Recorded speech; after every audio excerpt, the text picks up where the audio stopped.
गरीब के घर दो जादुई दिए की कहानी। बहुत समय पहले की बात है। दशहरे के बाद दिवाली आने वाली थी।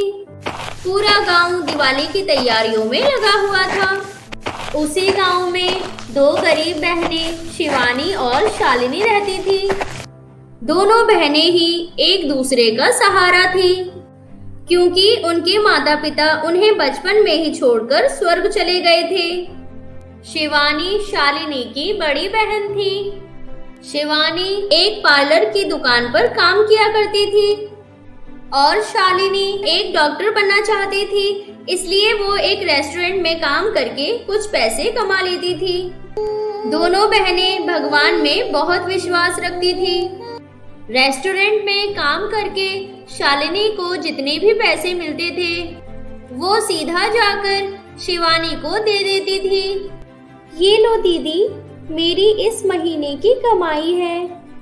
अरे तू ही रख ले, तू हर महीने आकर अपनी पूरी सैलरी मुझे दे देती है। कुछ अपने खर्चे के लिए भी तो रख लिया कर। मैं क्या करूंगी दीदी पैसे लेकर, जो कुछ भी मुझे चाहिए होगा मैं आपसे मांग लूंगी। अच्छा ठीक है, अभी मैं तेरे पैसे रख रही हूँ, तुझे कुछ भी चाहिए हो तो मुझे बता देना। इसी तरह दोनों बहनों में सब कुछ अच्छा चल रहा होता है। हमेशा की तरह शालिनी अपने रेस्टोरेंट चली जाती है। उसके रेस्टोरेंट में एक लड़की थी रिया, जो हमेशा शालिनी को देखकर जला करती थी। शालिनी जब घर जा रही थी तब रिया उसका पीछा करती है। रिया देखती है कि शालिनी और शिवानी दोनों बहनें आपस में बड़े ही प्रेम से रहती हैं। ये देखकर वो दोनों बहनों के बीच दरार डालने की सोचती है। दिवाली की सुबह एक दिन रिया शालिनी से बोलती है, बेचारी शालिनी कैसे पुराने फटे कपड़ों में रहती है। तुझसे अच्छी तो तेरी बड़ी बहन है। कल मैंने उसे बाजार से एक बहुत सुंदर ब्रांडेड लहंगा खरीदते हुए देखा था। तूने नहीं बताया तू कौन से कलर का लहंगा लाई है अपने लिए? क्या दीदी ने लहंगा लिया है? परंतु उन्होंने तो मुझे लहंगे के बारे में कुछ भी नहीं बताया। जरूर तुमने किसी और को देखा होगा। इतना कहकर शालिनी वहां से चली जाती है। घर पहुंचकर शालिनी देखती है कि कमरे में तो बहुत ही सुंदर लहंगा रखा हुआ है।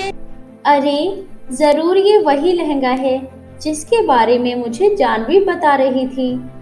शालिनी ये सोच ही रही होती है कि तभी वहां शिवानी आ जाती है। आ गई मेरी प्यारी बहन, ये देख मैंने तेरे लिए एक लहंगा लिया है।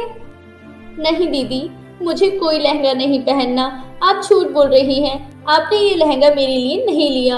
अगर आपने मेरे लिए लिया होता तो आप मुझे ये बात कल ही बता देती। मैं आपके साथ एक पल और नहीं रहना चाहती और मैं हमेशा हमेशा के लिए आपको छोड़कर जा रही हूँ। इतना कहकर शालिनी वहाँ से गुस्सा होकर चली जाती है। शालिनी चलते चलते एक जंगल के बीचों बीच पहुँच जाती है और अब उसे आगे का रास्ता समझ नहीं आ रहा था। रात बहुत हो गई थी। शालिनी को अब उस जंगल में डर लग रहा था। तभी वहां माता पार्वती एक साधारण सा भेष बनाकर प्रकट होती है। तभी अचानक शालिनी डर जाती है।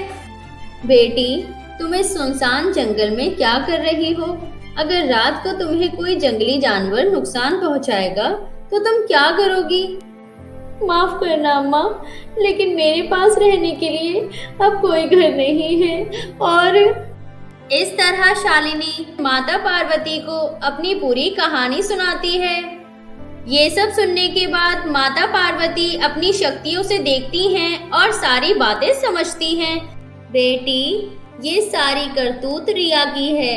उसने तुम्हें तुम्हारी बहन के खिलाफ भड़काया है ताकि तुम दोनों बहनें एक साथ ना रहो। क्या मैंने दीदी पर बेकार में ही इतना गुस्सा किया? अब मैं उनके सामने कभी नहीं जा पाऊंगी। ऐसा नहीं कहते बेटी, तुम्हारी दीदी तुम्हें जरूर माफ कर देंगी। ये लो बेटी, ये दो जादुई दिए हैं। ये जादुई दिए तुम दोनों बहनों को एक साथ बनाए रखने में मदद करेंगे। इन 2 जादुई दियों की मदद से तुम्हें जो भी चाहिए होगा वो सब कुछ मिल जाएगा। ये सब सुनकर शालिनी माता पार्वती का धन्यवाद करती है और तुरंत वापस अपने घर आ जाती है और घर आकर अपनी दीदी से क्षमा मांगती है और शालिनी शिवानी को जंगल में हुई सारी कहानी बताती है। दोनों बहनें जादुई दिए की मदद से बहुत सुंदर लहंगे पहनकर सभी को दिवाली की शुभकामनाएं देने चली जाती हैं और इस तरह जादुई दिए की मदद से दोनों बहनें धूमधाम से दिवाली मनाती हैं और अपने आगे का जीवन हंसी खुशी बिताती हैं। हेलो दोस्तों, कैसी लगी आप सभी को हमारी ये कहानी? अगर पसंद आई हो तो लाइक जरूर करें। अरे हाँ, मैं एक और बात बताना तो भूल ही गई, बेल आइकन दबाकर सब्सक्राइब करना ना भूलें। Thank you. हैप्पी दिवाली आप सभी लोगों को।